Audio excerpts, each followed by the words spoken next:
bonsoir, bienvenue à toutes et peut-être tous à cette webconférence où on a voulu vraiment un temps d'échange ce soir accessible à toutes et tous pour mieux comprendre les parcours de soins autour de ces cancers qui sont relativement répandus.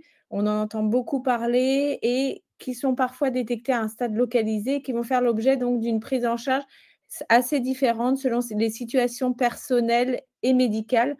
Donc ce soir, avec le docteur Lass, qui est chirurgien à Curie, et le docteur Belser, qui est oncologue à Curie, on va mieux comprendre ces options, les différents diagnostics, les traitements possibles, mais aussi les conséquences parfois sur tout ce qui est préservation de la fertilité, les grossesses, etc. Et on aura le plaisir d'accueillir une patiente qui va nous rejoindre, qu'on connaît, qui a déjà témoigné. Et donc, on remercie d'avance Caroline et qui se dépêche de rentrer là du travail. Donc, je vous souhaite à toutes et tous une excellente webconférence et je laisse la parole à Laure. Alors, deux petits mots très courts pour dire que sur mon réseau Cancer Gynéco, déjà, il y a plein de choses nouvelles. Donc, il faut absolument venir ou revenir se connecter sur ce réseau qui donc a plein de contenus, mais surtout maintenant des fonctionnalités, notamment de groupes transverses où on peut échanger et retrouver plein de contenus fiables. L'autre chose, c'est que vous ne le savez peut-être pas, mais en France, on parle de juin vert. À l'international, le mois de juin, c'est aussi un mois très important pour parler de deux types de cancers gynéco. Le cancer du col, d'où entre autres notre webconférence de ce soir, mais aussi le cancer de l'endomètre. Donc, je vous mettrai les replays en fin de séance des webconférences qu'on a pu faire.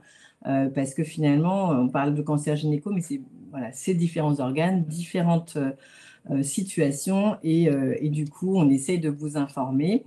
Et ce soir, donc, on va s'intéresser au cancer du col localisé et aussi un petit peu en amont, comment on fait le diagnostic, ce dépistage, les tests, on est un peu perdu. Et donc, sans plus attendre, on va passer la parole à Enora Lass, le docteur Enora Lass, qui est chirurgien, mais qui va nous faire quelques rappels aussi, qui sont pour nous, mais aussi pour faire circuler cette information largement autour de nous, parce que les cancers du col font partie des rares cancers qu'on pourrait éviter, éradiquer, notamment par la prévention. Donc, quelques petits rappels de tout ça avant de rentrer dans le vif du sujet pour celles qui sont concernées par cette maladie. C'est à moi, je suppose. Oui, Bonsoir. on va mettre nos slides. Bonsoir à tous. Donc, je suis ravie d'être là. Merci beaucoup de m'avoir invitée à parler du cancer du col de l'utérus ce soir. Je suis contente parce que c'est un sujet qui me tient particulièrement à cœur, parce que comme Laure l'a dit très bien, c'est un cancer qu'on pourrait potentiellement éradiquer. Et puis, comme vous allez le voir, c'est un cancer de la femme jeune. Donc, si on peut l'éradiquer, c'est toujours mieux. On ne peut pas parler du cancer du col de l'utérus sans parler de l'HPV. Donc, je vais quand même faire un petit rappel aussi sur ce virus. Mais déjà, en introduction, voici un utérus. Voilà, je vous présente notre ami de ce soir, l'utérus, avec sa cavité que vous voyez là où on met les grossesses, son muscle qui est le myomètre.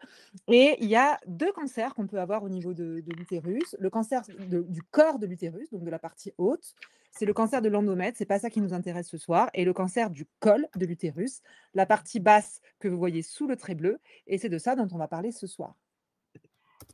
Alors, petite flèche, elle est là.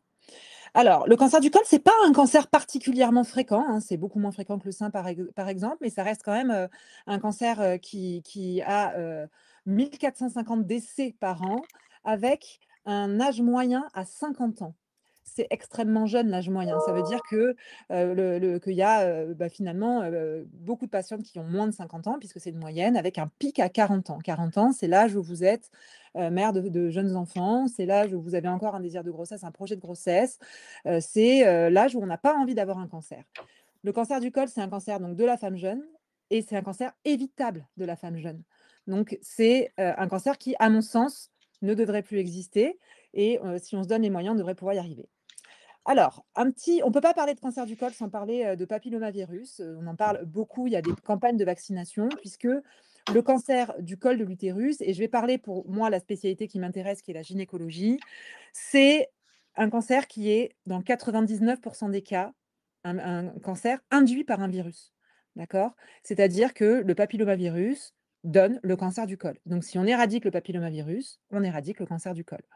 On dit le papillomavirus, mais en fait, c'est un groupe de virus il y a plus de 200 virus connus à l'heure actuelle d'HPV. Je vais les appeler HPV à partir de maintenant. Et on considère que 80% des hommes et des femmes seront infectés. C'est un virus qui se transmet par les rapports sexuels, d'accord? Heu Tous les virus, HPV ne donnent pas de cancer du col. Il y en a ceux qui donnent les cancers du col, c'est ceux qui dans la famille qui sont dits au risque oncogène, d'accord? C'est la partie droite de la diaporama. Les autres donnent plutôt ce qu'on appelle des condylomes, les verrues génitales, d'accord? Donc vous voyez, on leur a donné des noms, 6, 11, 40, ils donnent des petites verrues là que vous voyez et les 16, 18 qui sont les plus connus, eux, vont plutôt donner des cancers, d'accord? Pourquoi est-ce que j'insiste sur le fait que 80% des hommes et des femmes seront infectés? Parce que quand on a dans notre consultation des patientes qu'on voit, qu'on traite pour de l'HPV, pour des lésions précancéreuses du col de l'utérus, liées à l'HPV, le premier sentiment, c'est se sentir pestiféré et sale, en se disant: «Mais j'ai un virus, j'ai une MST, mais mon Dieu, mais honte sur moi». Pas du tout. 80%, et donc c'est ce que je dis, mais en fait, on est tous à partir du moment où vous avez des rapports, vous allez rencontrer l'HPV. Certains vont l'éliminer, on va voir après. Certains ne vont pas l'éliminer, sur des facteurs qui sont parfois modifiables, parfois non. Mais l'activité sexuelle transmet le papillomavirus. La seule façon, le préservatif ne protège pas. La seule façon de ne pas avoir de papillomavirus, c'est de ne pas avoir de rapport. On ne va pas faire ça, d'accord? Donc, on va être exposé au papillomavirus, on va se surveiller, on va se vacciner et ça posera pas de problème. Alors les cancers, on dit donc on parle du cancer du col, mais en fait, l'HPV donne beaucoup d'autres cancers. Ils sont responsables de 30% des cancers de la tête et du cou, donc les ORL n'aiment pas quand on les oublie quand on parle d'HPV.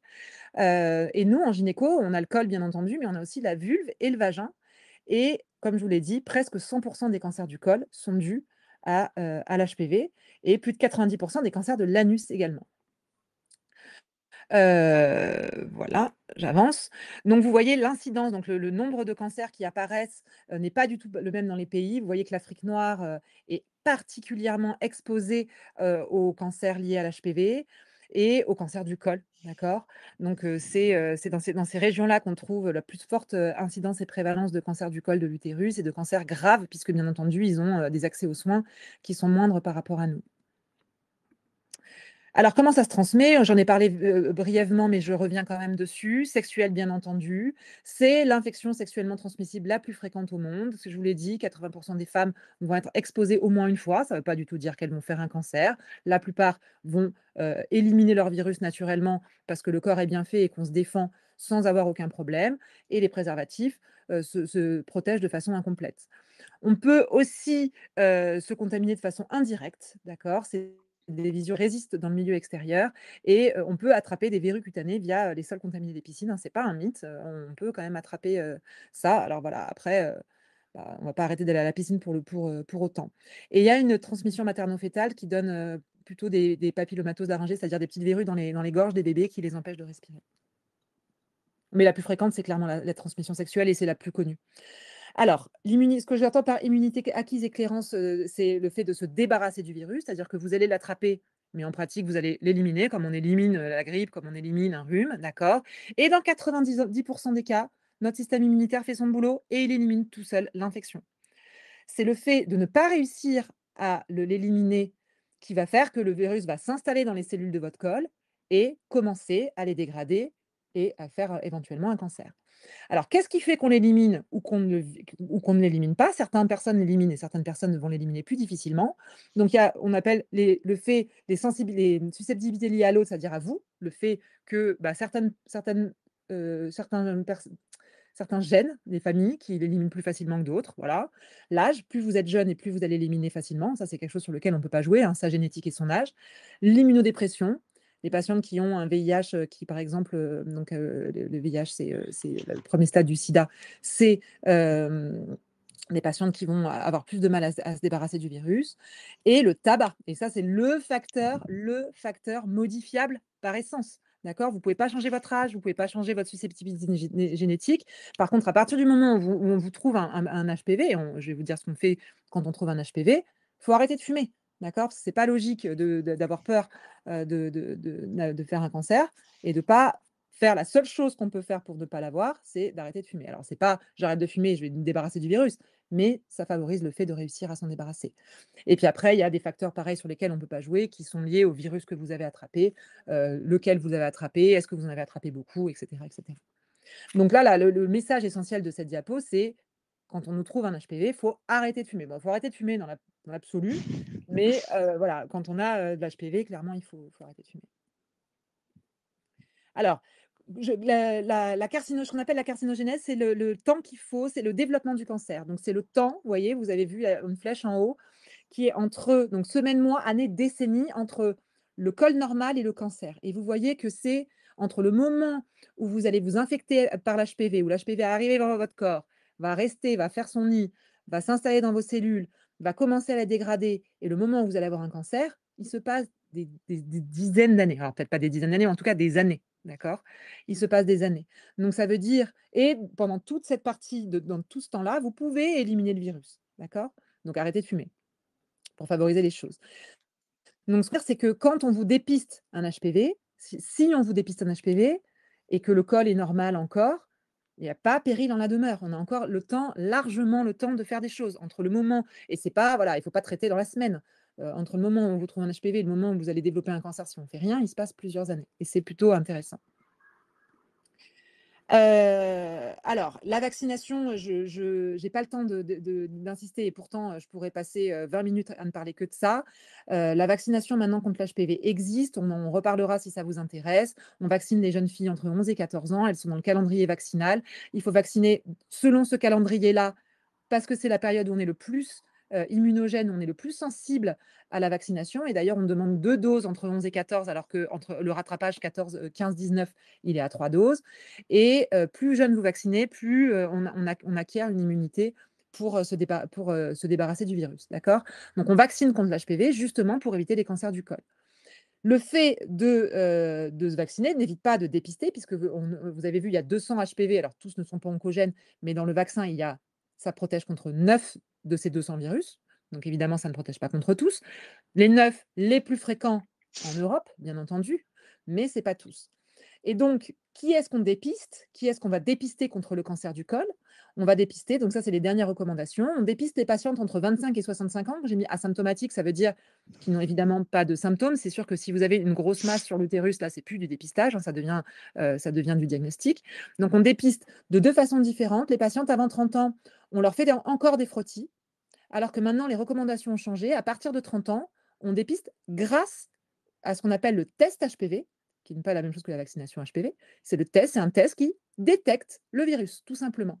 Et je vais vous montrer comment ça fonctionne. Donc maintenant, le dépistage du cancer du col, c'est juste aller vérifier si oui ou non vous avez le virus. Mais si vous avez bien écouté ce que je vous ai dit, c'est pas parce que vous avez du virus que vous allez faire un cancer.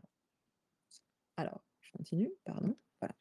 Alors voilà comment on fait un frottis, un test HPV, hein, c'est exactement le même principe. Alors j'espère que je ne vais pas choquer par mes images, mais je pense que c'est intéressant. Donc la partie rose que vous voyez, donc la partie grise, c'est un spéculum.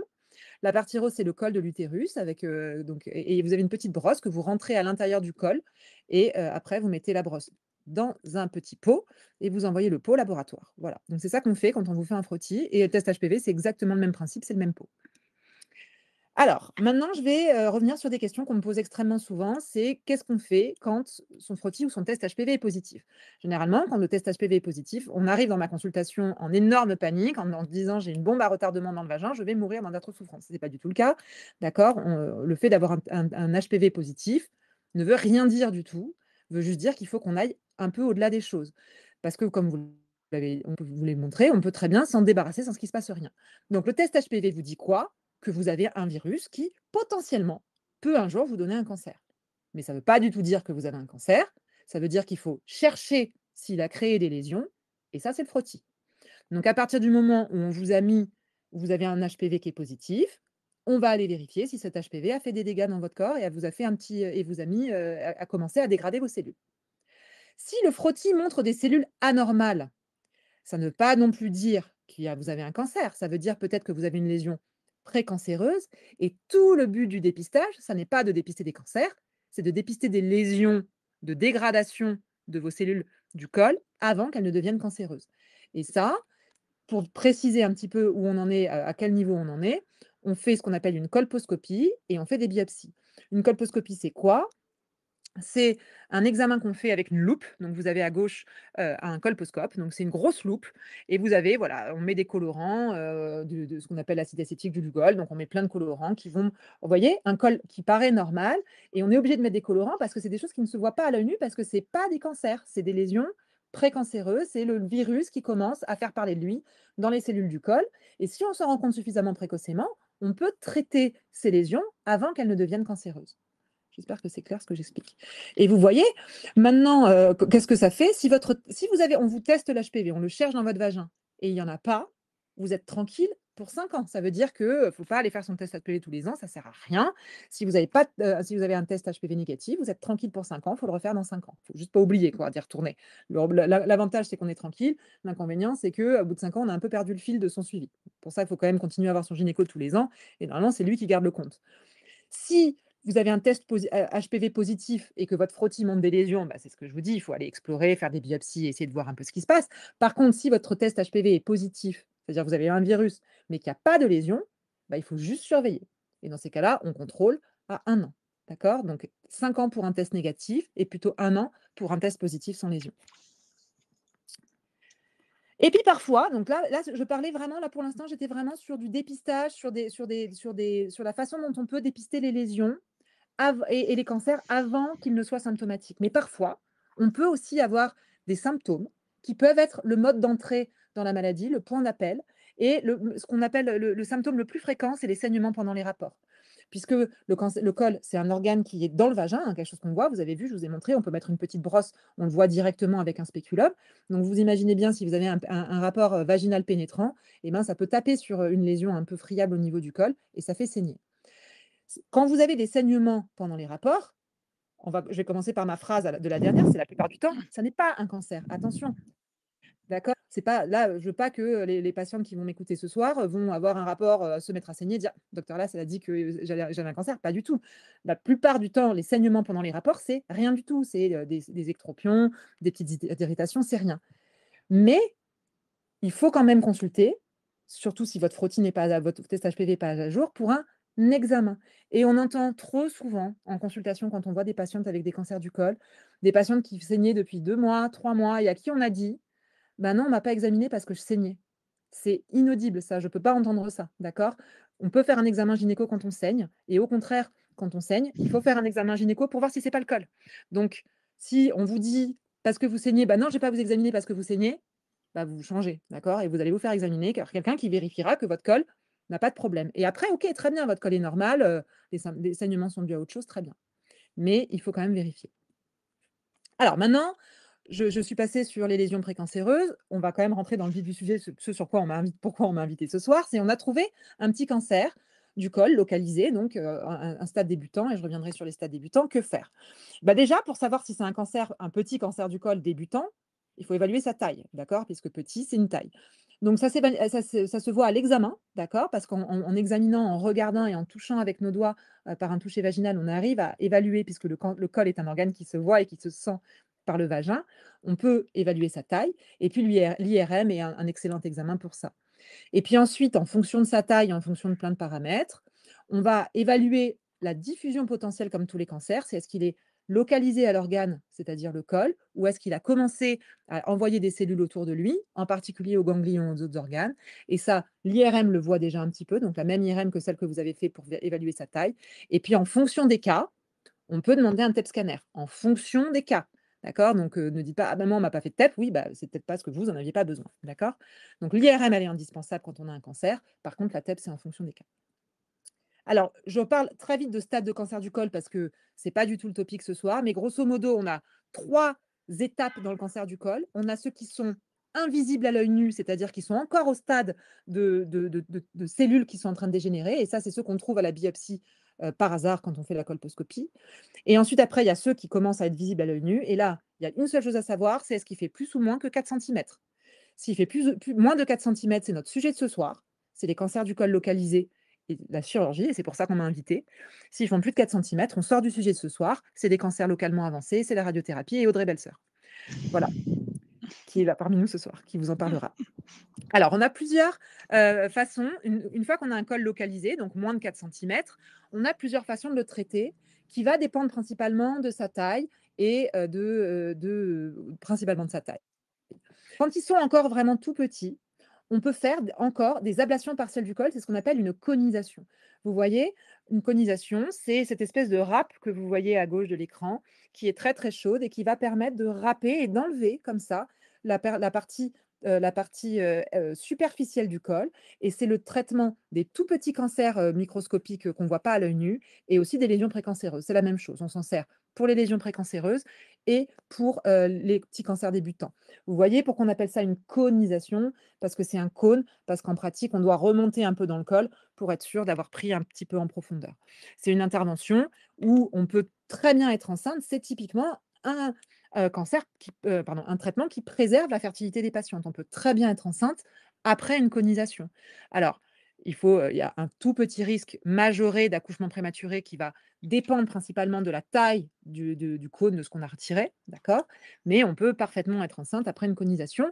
Maintenant, c'est une technique qui ne s'applique pas à tous les cancers, d'accord? Il s'applique aux cancers tout petits, un peu infracliniques.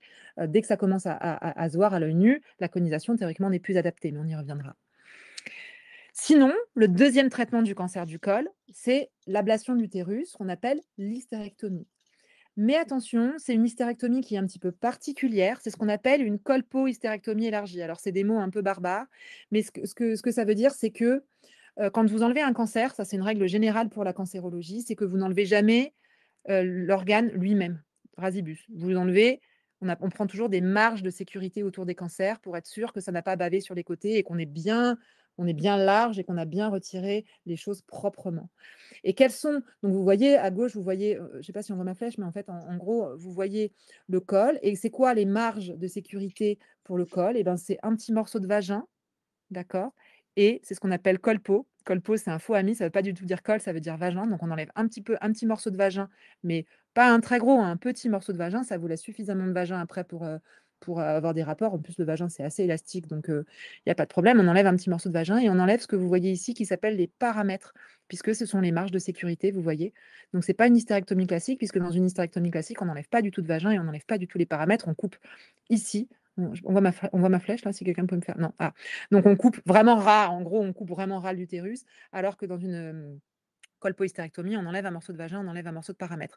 C'est important parce que les complications post-opératoires ne sont pas les mêmes, en particulier urinaires, parce qu'au niveau des paramètres, il y a des petits nerfs qui nervent la vessie et on peut parfois avoir un petit peu du mal à reprendre la miction et à faire pipi. On peut devoir un peu pousser, surtout en post-opératoire immédiat. Ça rentre dans l'ordre généralement avec le temps.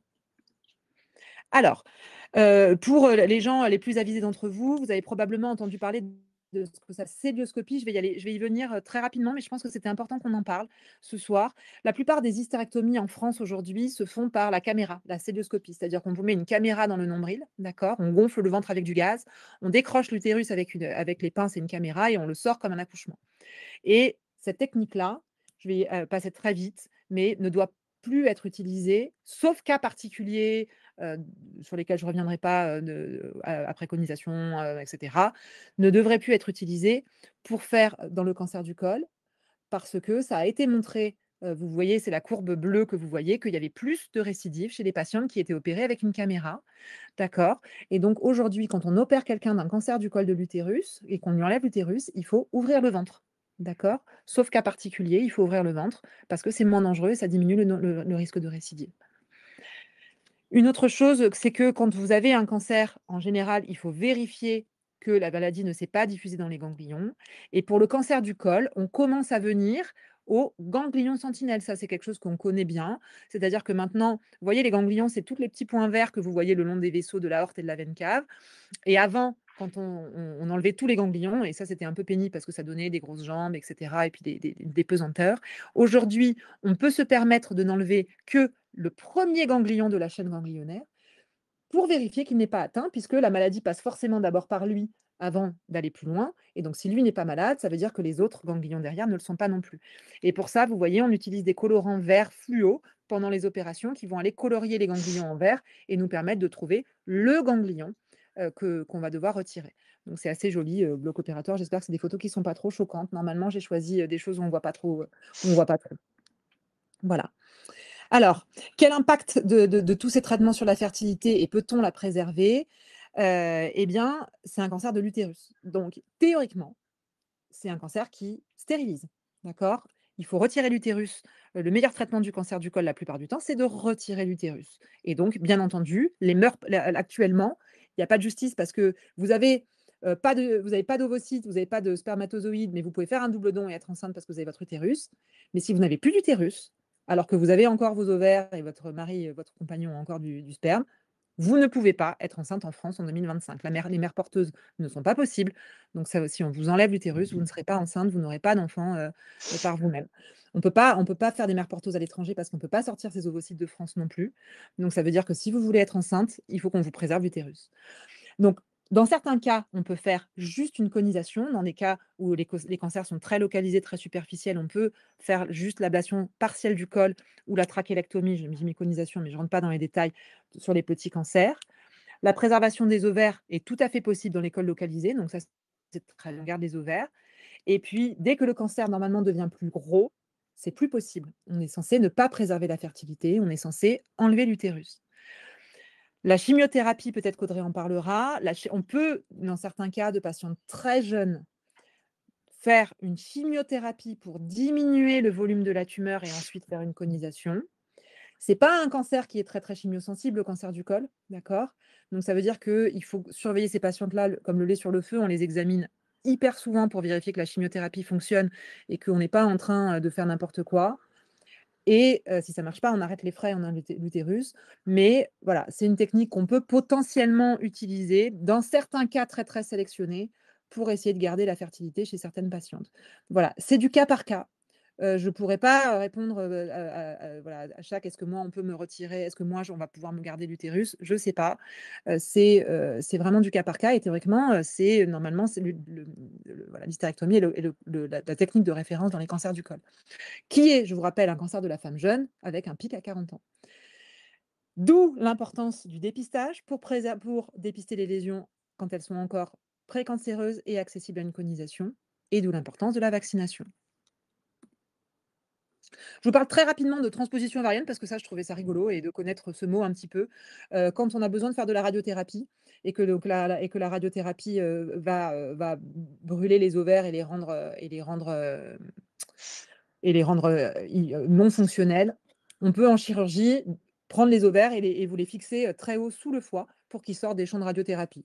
Voilà, vous entendrez peut-être ces mots, transposition ovarienne, donc j'ai voulu juste vous donner une définition et pas rentrer du tout dans les détails.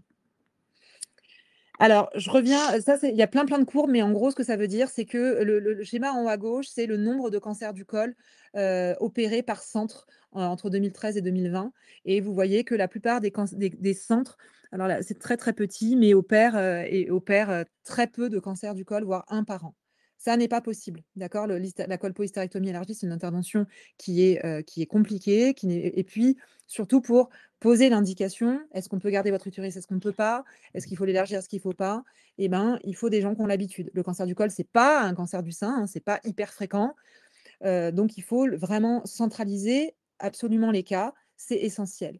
Et vous voyez qu'on voit qu'il y a une association évidente entre le volume chirurgical des centres et le risque de récidive, avec un risque de récidive qui est plus important dans les centres qui n'en font pas beaucoup et qui en font moins. Et c'est exactement les mêmes courbes à droite que vous voyez. Vous montrez que les centres qui font moins de cancer du col ont plus de récidives parce qu'il faut trouver la bonne technique, le bon ganglion sentinelle, savoir qu'il ne faut pas faire de célioscopie, voir comment on fait une colpohystérectomie, savoir que là, ce n'est pas une bonne indication de garder l'utérus, etc., etc. Alors voilà un petit peu pour les traitements. Je parlerai brièvement, alors pas brièvement, mais on va quand même parler un petit peu des symptômes après cancer du col et qu'est-ce qu'on peut faire.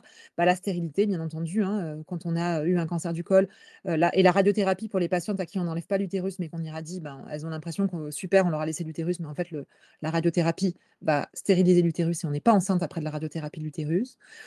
Ça laisse une fatigue. Moi, j'ai beaucoup de mes patientes qui sont fatiguées par leur traitement. vraiment, ça marche pour tous les cancers, mais aussi pour le col. Et puis, dû à ces fameuses techniques de ganglion sentinelle, de curage pelvien, donc quand on enlève les ganglions, on peut avoir les jambes un peu lourdes et qui gonflent.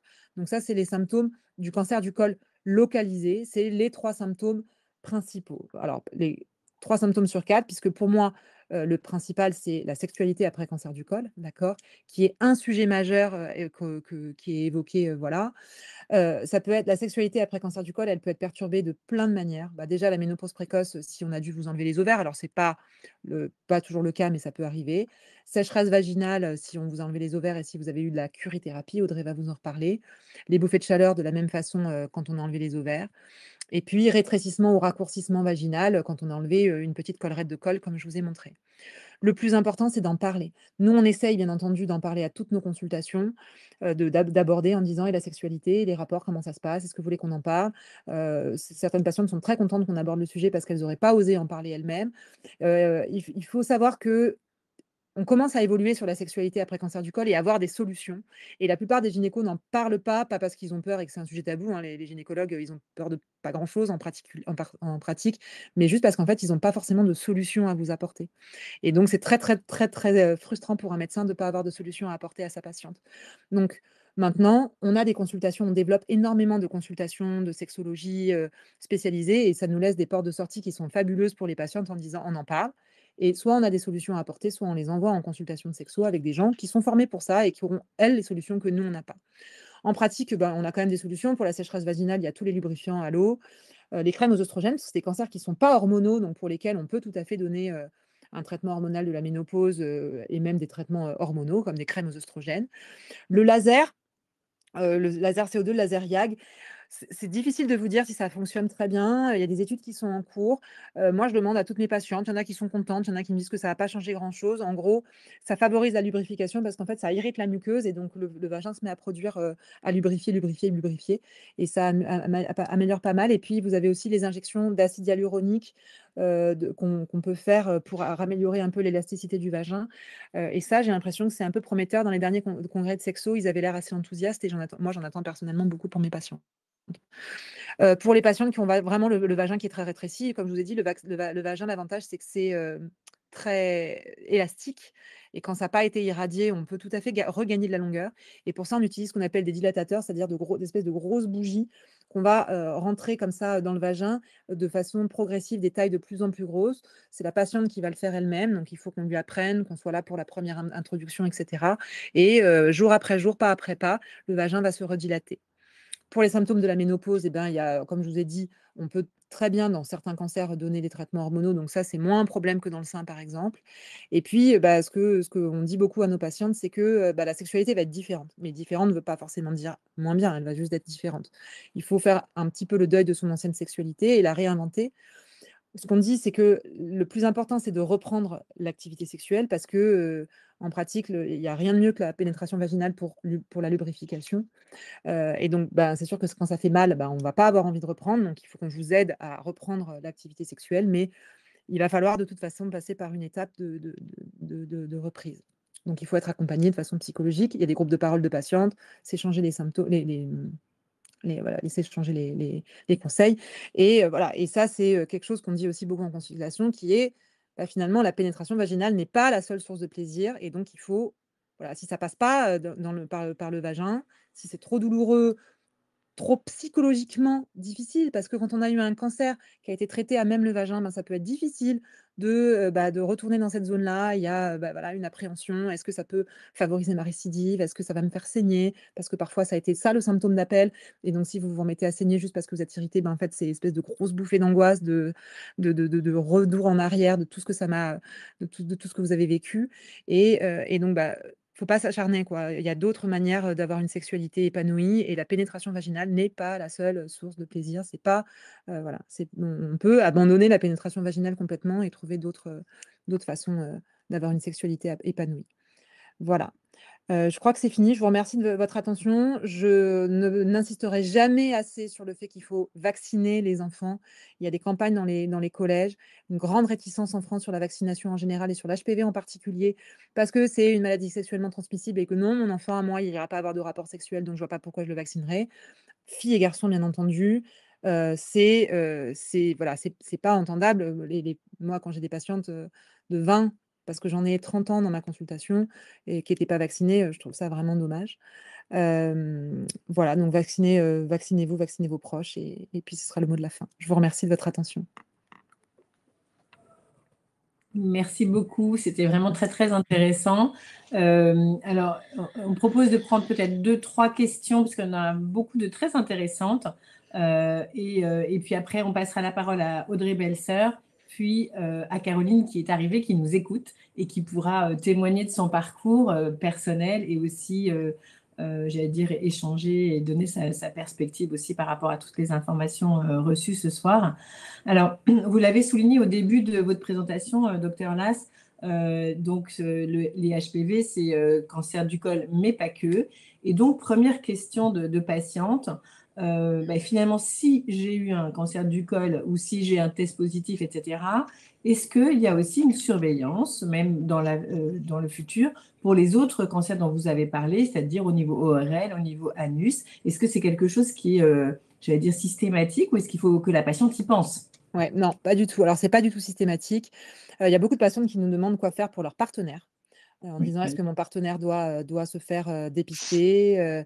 Donc il y a aucune recommandation dans ce sens-là. Il y a juste une recommandation très récente sur, l'HPV 16. Quand vous êtes porteuse d'HPV 16, il faut faire un frottis anal de l'anus. Donc maintenant, c'est rentré dans les recos et donc nos patientes qui sont infectées à l'HPV 16 et qu'on traite pour une lésion précancéreuse du col de l'utérus, on est censé leur faire également un frottis anal et les envoyer ensuite, le cas échéant, à un proctologue pour aller faire le bilan anal. C'est la seule recommandation actuellement sur les co-dépistages, que ce soit dépistage du partenaire ou dépistage des autres cancers, y compris ORL. Il y a peut-être que la question sera posée, mais sinon j'insiste, faut pas arrêter les rapports quand on a eu un HPV, faut pas accuser son mari, de tous les maux, il faut pas, voilà, arrêter les rapports en disant, «J'ai été infecté, il va me réinfecter». Non, voilà, déjà la plupart du temps, le fait de retirer le morceau de colle quand on fait une colonisation retire le virus qui était niché à l'intérieur et vous repartez à zéro. Bien sûr, on peut se réinfecter, mais bon, le préservatif ne protège pas et vous allez pas arrêter, votre vie sexuelle, juste pour de l'angoisse, quoi. Du coup, c'est très clair par rapport au partenaire, mais est-ce que je dois me revacciner en tant que patiente, du coup, pour limiter ce risque? Est-ce que c'est quelque chose qui est préconisé ou pas encore? Alors, vraiment une excellente question. On a eu beaucoup d'espoir là-dedans pendant un temps. Il y avait des études préliminaires qui montraient que, alors, la vaccination, c'est 11-14, la première vague, puis un rattrapage 15-19 et donc hommes et femmes, donc garçons et filles, hein, parce que c'est encore des jeunes et pour les immunodéprimés et les homosexuels hommes, c'est jusqu'à 26 ans. Ça, c'est le remboursement, d'accord? Il y a des pays qui remboursent, à beaucoup plus que ça, jusqu'à 40 ans, mais on montre que ça marche beaucoup moins bien et il y a maintenant des études qui disent que ça marche pas très bien de se vacciner tardivement. Donc ça sert à rien, il faut vraiment le faire, faut le f avant 25-26 ans, absolument et on a eu beaucoup d'espoir aussi sur la vaccination post, traitement, de lésions précancéreuses et on a vacciné, pendant il y avait des lésions des études très favorables qui montraient une diminution majeure du risque de récidive de lésions précancéreuses quand on était vacciné après un traitement et donc on a vacciné massivement nos patientes et en fait là, depuis 2 mois, on a, une énorme étude qui a montré qu'en fait ça servait à rien et que, voilà, on récidivait pas moins quand on était vacciné, donc on a arrêté. On est un peu triste parce qu'on avait beaucoup d'espoir, mais bon, c'est comme ça. Donc non, non, non, non, faut rester dans les clous.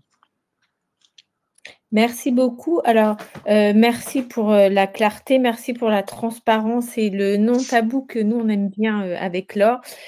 Sur les relations sexuelles, un point, sur lequel je voudrais insister et je pense que vous l'avez dit, c'est qu'il y a pas forcément de pénétration, même le toucher et cetera peut, provoquer, une infection, HPV. Et alors on a une question de Marianne, donc là, c'est un deuxième pan par rapport, à l'environnement un peu plus large, peut-être les mélanges de serviettes dans les familles et cetera ou peut-être, des gens qui ont un système immunitaire peut-être familial plus sensible. Est-ce que la famille, la fille et cetera aura une surveillance plus Non, rapprochée? Non. non, non, non, non, pas du tout. On dépiste plus les immunodéprimés, mais la sexualité, c'est 95 de la transmission, hein. Je vous parle des autres modes de transmission parce que je voulais être large dans ce que je voulais vous raconter, mais voilà, faut pas psychoter, arrêter d'aller à la piscine et c'est vraiment, voilà, ça a été décrit, donc on en parle, mais en pratique, non, les échanges de serviettes, ça ne pose aucun problème, il y a enfin, voilà, pas de psychose. Super. Et toujours cette relation un peu familiale, et pour moi, dernière question. En fait, par exemple, dans le cancer du sein, si on a un cancer du sein, peut-être que nos filles vont être surveillées autrement.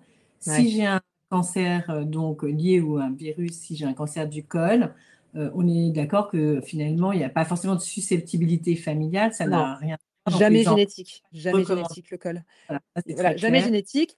Par contre, comme je vous l'ai dit, il y a une susceptibilité familiale de l'élimination du virus. Mais ça, c'est voilà, c'est-à-dire que si, vous avez eu un HPV et que vous en êtes jamais débarrassé, bah, votre fille, si elle en a un, elle aura peut-être aussi plus de chances de pas l'éliminer. Encore que ça veut rien dire, parce qu'il suffit qu'elle arrête de fumer et qu'elle soit plus jeune que vous au moment où elle l'attrape et voilà. Mais voilà, les HLA, donc comme les groupes sanguins, ça a pu, on a trouvé qu'il y avait certains HLA qui étaient plus susceptibles de pas se débarrasser du virus. Donc en ce sens-là, ça peut f bah, mais c'est pas jamais génétique. C'est pas, «Attention, je dois me dépister plus tôt», comme un sein, comme vous l'avez très bien dit, où là, effectivement, il y a des cancers familiaux, clairement. Très bien. OK. Bah, écoutez, super, merci beaucoup. Merci à vous. Docteur Belseur, on va vous laisser la parole. Donc merci de m'avoir invitée du coup à venir parler, des autres traitements, on va dire, en dehors de la chirurgie. Donc, moi je suis oncologue médicale et pharmacologue, c'est-à-dire que je m'occupe plutôt de la partie des traitements qui concernent la chimiothérapie, mais vous allez voir finalement ces traitements médicaux qu'on appelle systémiques en général, parce qu'ils vont dans le sang et qui diffusent partout dans l'organisme, bah, dans la prise en charge du cancer du col, ils sont souvent associés à l'étape, de la radiothérapie. Donc on va parler un petit peu, des 2 ensemble. Alors justement, on va reparler un petit peu de la place des traitements. Ça me paraissait important, de vous donner un petit mot d'info sur, les nouveautés, qui sont parvenues à notre disposition là en 2025, parce que c'est quand même toujours, assez, satisfaisant de voir qu'on a accès à des nouveaux, médicaments. Et puis, il y avait des questions qui avaient été suggérées autour de comment est-ce qu'on peut se préparer au traitement ou on va dire, peut-être s'adapter, pendant le traitement et qu'est-ce qu'on peut faire plutôt, après. Donc on essaiera de regarder un petit peu ces aspects-là. Donc d'abord, le but, c'était de redire que, la prise en charge du cancer du col, elle va être pluridisciplinaire, qu'on a vu avec Enora, il y a un temps où on se pose la question de, la chirurgie. Il y a eu aussi un peu la prise en charge, diagnostique, qu'il peut y avoir des traitements complémentaires qui, dans le champ du cancer de façon générale, font appel aux traitements médicamenteux, plutôt, du champ, de l'oncologue médical, la chimio en particulier, et puis des traitements, qui relèvent, de la radiothérapie. Donc ça, c'est les 3 piliers, on va dire, thérapeutiques. Mais autour, il y a un champ croissant de disciplines qui vont nous aider dans le parcours, de soins. Donc j'ai mis des exemples, j'espère pas en avoir trop, oublié. Et ça aussi, c'est assez, satisfaisant, je pense, de se dire que ce parcours, bah, il s'enrichit, au fur et à mesure et que c'est vrai que parfois c'est frustrant.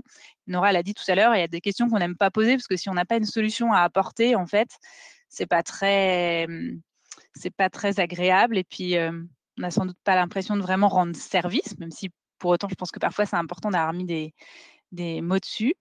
Hem, mais justement, ça fait émerger les besoins et c'est quand même assez chouette quand on sent que, bah, il y a des choses qui arrivent à se mettre en place en réponse après pour venir, enrichir, le parcours. Donc on avait parlé pas mal, je pense que vous avez retenu l'arrêt du tabac, donc peut-être qu'on aura besoin de voir, l'addicto, le tabacologue. On a parlé de la consultation dédiée à la sexualité qui effectivement, je pense, augmente, enfin sont plus accessibles. On va peut-être être accompagné également par l'infirmière qui va, nous accompagner dans certains traitements. Ça peut être par la diététicienne, par la psychologue, par l'assistante sociale en fonction des difficultés auxquelles on risque d'être confronté, par les patients partenaires ou les associations de patients. En fonction du circuit dans lequel on les rencontre. On peut être amené à aller dans un dispositif d'activité physique adapté, que ce soit pendant ou après le traitement, à rencontrer un médecin dédié à la fertilité, à prendre l'avis du pharmacien concernant peut-être les interactions avec les autres médicaments qu'on reçoit ou même avec le champ des médecines complémentaires. Donc, il y a tout un tas d'intervenants en fait qui vont quand même être tout autour de ce parcours pour le rendre le plus complet possible, avec des choses qui sont parfois à l'hôpital et puis parfois des ressources qu'on mobilise plutôt à l'extérieur, parce que tout n'est pas obligé de se faire directement à l'hôpital. Pour vous redonner une idée, alors donc ça a été déjà dit un petit peu tout à l'heure aussi, mais chaque situation est différente et puis pour pouvoir donner une idée, faut nécessairement faire un effort de simplification. Donc ça reflète pas toutes les situations, mais voilà, on a dit en gros moins de 4 cm, on va plutôt commencer, ça va relever de la chirurgie. Et là, la question qui peut se poser, c'est est-ce qu'il y aura besoin de traitements complémentaires après? Donc, il y a un certain nombre de paramètres qu'on va regarder pour déterminer le niveau de risque et savoir si tout est OK et on peut s'engager dans une surveillance ou s'il y a besoin de traitements complémentaires qui vont relever de la radiochimiothérapie, plus ou moins curithérapie. Et puis, il y a les tumeurs de plus de 4 cm. On a dit c'est ceux qu'on appellerait plutôt localement avancés. Eux, dans ce cas-là, ils relèvent de ces traitements de radiochimiothérapie d'emblée. Donc, radiochimiothérapie puis curithérapie. Et dans ce cas-là, on fait une réévaluation plusieurs semaines après la fin du traitement, 8 à 12 semaines après, où on refait les examens de départ qui nous ont permis de faire le bilan, donc l'IRM, le TEP scanner, pour évaluer la réponse qui a été obtenue. Parfois, on renouvelle ces examens et parfois, dans certains cas, c'est à ce moment-là qu'on va être amené à rediscuter de la chirurgie s'il y a un reliquat et qu'on estime qu'il faut discuter d'une chirurgie de clôture. Donc, en gros, c'est un peu les deux schémas qu'on va envisager. Et puis, vous voyez qu'on retombe sur les mêmes modalités thérapeutiques. Donc, je vais redonner un petit peu les informations relatives à la radiochimiothérapie plus ou moins curithérapie. Donc, la radiothérapie, on parle de radiothérapie pelvienne externe. Ça veut dire que cette fois-ci, en gros, si on schématise, les rayons, ils viennent par l'extérieur de vous. Donc, si vous avez déjà réalisé des examens d'imagerie, au fond, ça se déroule un petit peu pareil. La machine, c'est assez proche finalement d'un scanner. D'ailleurs, avant tout, il y a un scanner qui permet de définir les modalités du traitement. Ça, c'est la première étape. Le volume pelvien qui va être traité, donc en gros autour du col, plus ou moins les aires ganglionnaires en fonction de l'atteinte initiale. Et puis ensuite, il va y avoir des séances de radiothérapie. En général, c'est 25 séances, 25 fractions. Et ça se réalise du lundi au vendredi, tous les jours d'affilée, pendant 5 semaines. Puis on peut faire une dose complémentaire sur les ganglions qui étaient malades. Je vous ai dit, souvent, c'est de la radiochimiothérapie, c'est-à-dire qu'en fait, on va faire les deux modalités ensemble. Il y a la radiothérapie qui se déroule tous les jours, et puis une fois par semaine, on associe l'injection de chimiothérapie. Le produit qui est le plus fréquemment utilisé, c'est le cisplatine. On fait des injections une fois par semaine, et généralement, comme ça dure 5 semaines, on va être amené à faire 5 injections. Si on ne peut pas recevoir du cisplatine parce qu'on a une contre-indication, parce que peut-être on a des facteurs de fragilité, on va utiliser un médicament qui est de la même famille, qui s'appelle du carboplatine, qui est un peu un cousin. Et j'ai mis que c'était un traitement long, parce que c'est vrai que quand on vient pour la chimiothérapie par cisplatine, ça dépend comment les établissements sont organisés, mais soit il y a une nuit à l'hôpital, soit en tout cas c'est une journée avec parfois 12 heures de présence sur place, parce que c'est un médicament qui nécessite, pour que ça se passe bien, de recevoir beaucoup d'hydratation pour protéger le rein des éventuels effets indésirables. Donc en fait, la chimio, elle n'est pas si longue, mais on passe beaucoup d'hydratation avant et après. Et puis, ce jour-là où on a sa chimio, on va aussi faire sa séance de radiothérapie. Qu'est-ce qu'il faut peut-être citer sur les effets indésirables? C'est un médicament, ce traitement par cisplatine, qui est associé à un risque de nausée. Mais ça, on a des médicaments qui sont très efficaces aujourd'hui pour maîtriser ce risque-là. Donc, on a parfois la représentation un petit peu ancienne de la chimiothérapie qui fait vomir. Aujourd'hui, on ne doit plus vomir quand on fait de la chimiothérapie.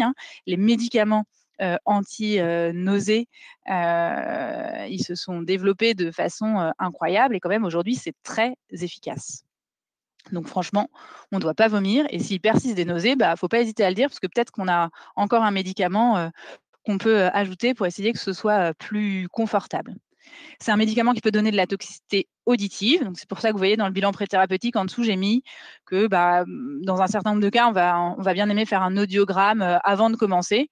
C'est pas tant pour rechercher une contre-indication que pour avoir une valeur de référence et parfois se rendre compte en cours de route, est-ce que vraiment il se passe quelque chose ou au fond, l'audition, c'est quelque chose qui se modifie au cours de la vie. En fait, on a des courbes chacun où il y a déjà des petites altérations. Donc, c'est bien de savoir d'où on part voilà, pour savoir si vraiment le traitement a une responsabilité ou pas.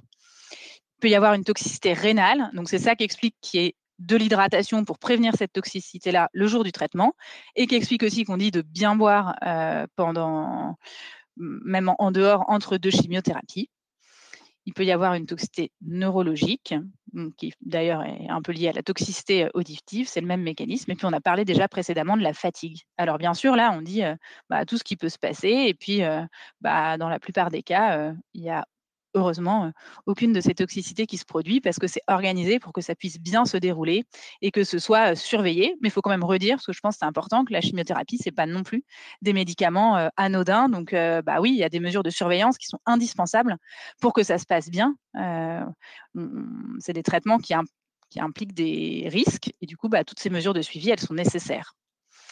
Et par contre, ce médicament-là n'entraîne pas d'alopécie. L'alopécie, c'est la chute des cheveux.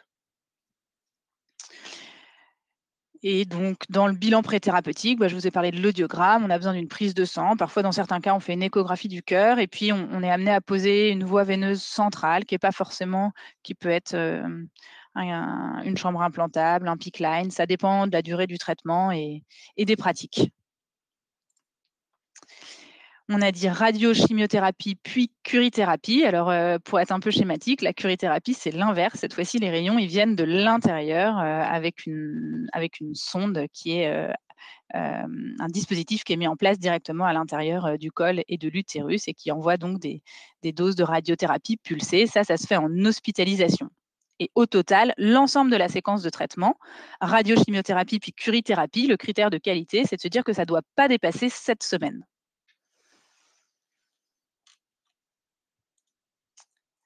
Donc ça, c'est les petits plans de traitement, les plans personnalisés de soins qu'on remet aux patients en début de prise en charge, où vous retrouvez ces informations-là, les étapes de préparation du traitement, l'étape de la radiochimio avec à la fois la chimiothérapie une fois par semaine et puis les séances de radiothérapie tous les jours pendant 5 semaines d'affilée. Un petit mot des effets indésirables associés à chaque modalité de traitement. Puis on vous a dit après, un temps de l'IRM de réévaluation qui permet de préparer la curithérapie.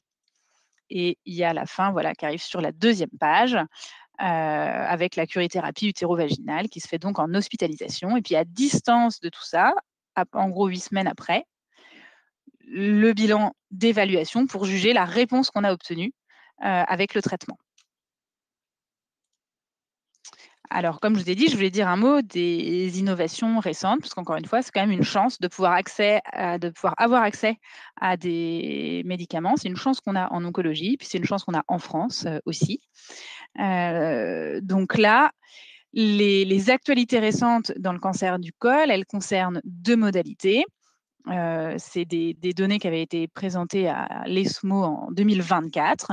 Il y avait un essai qui concernait l'immunothérapie. Donc, il y a l'essai qui s'appelle Keynote A18, c'est-à-dire qui évaluait le bénéfice d'ajouter, en plus du traitement qu'on a déjà décrit, un traitement par immunothérapie qu'on désigne par inhibiteur de checkpoint immunitaire. C'est une famille de médicaments dont on a beaucoup parlé au cours peut-être des 10 dernières années, peut-être même un peu plus, parce que ça a changé la prise en charge de beaucoup de cancers.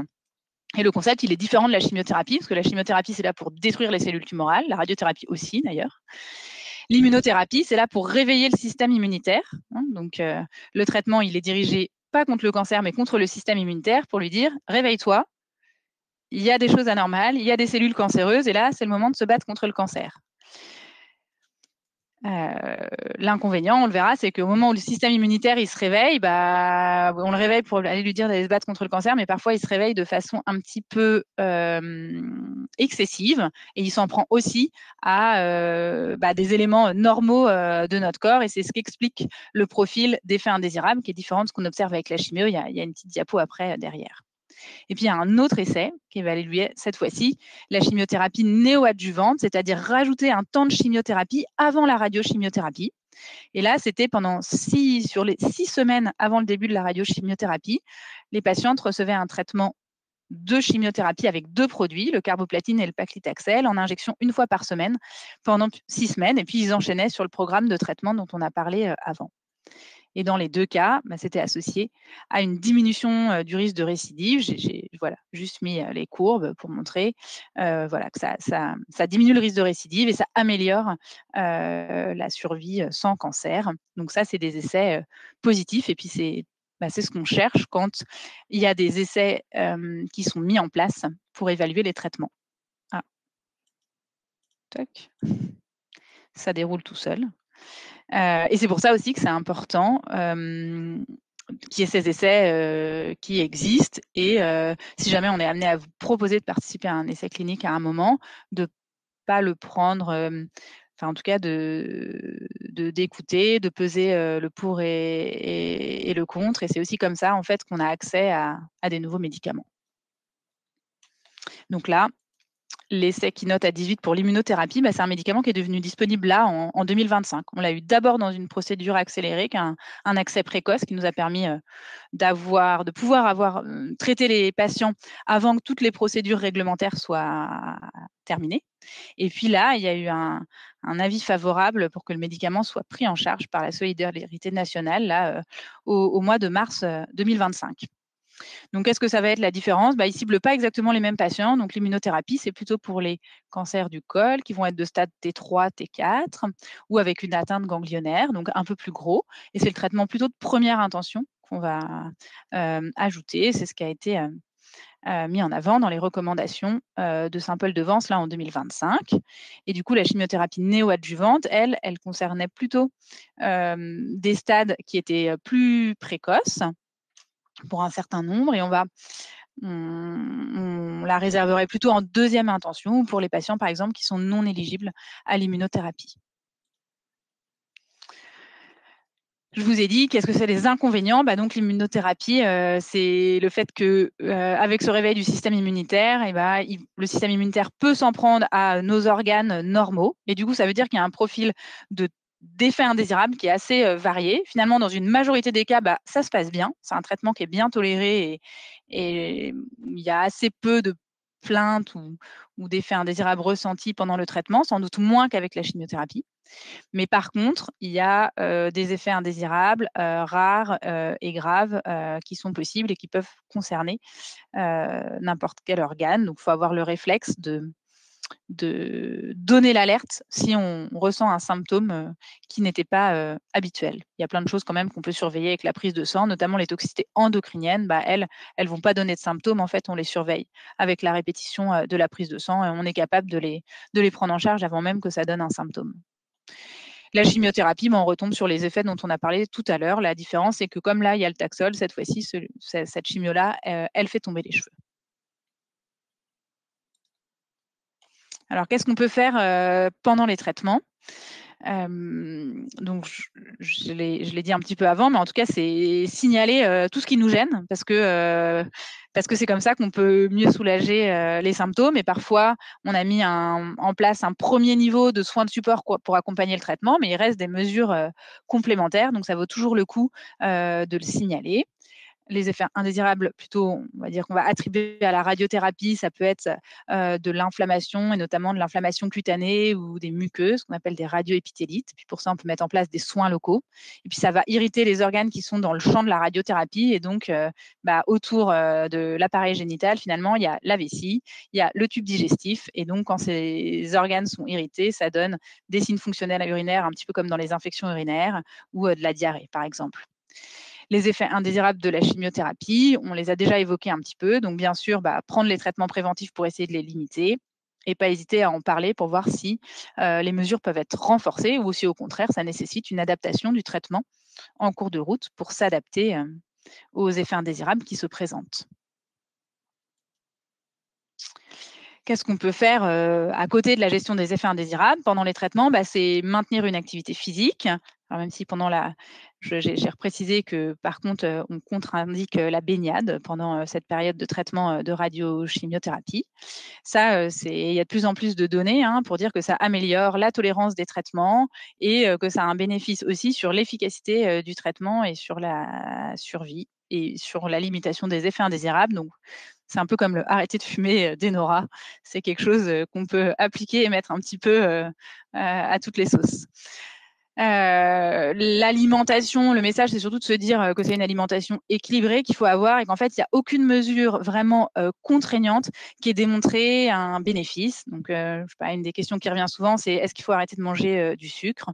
Il n'y a pas il y a aucune donnée qui ait démontré qu'on va mieux comme ça. Oui, il y a des données qui montrent qu'on va mieux quand on a réintroduit de l'activité physique et pour beaucoup de raisons dans nos modes de vie sédentaires et assez occupés, parfois c'est quelque chose qu'on a arrêté et je pense que ça vaut le coup dans ce cas-là d'essayer de le réintégrer, mais de mettre en place des mesures un peu extrêmes sur l'alimentation, ça, il n'y a rien de démontré. Il faut garder en tête que le sucre, si on n'en donne pas à l'organisme, de toute façon, il en produit, il dégrade d'autres choses dans le corps, mais il refait du sucre.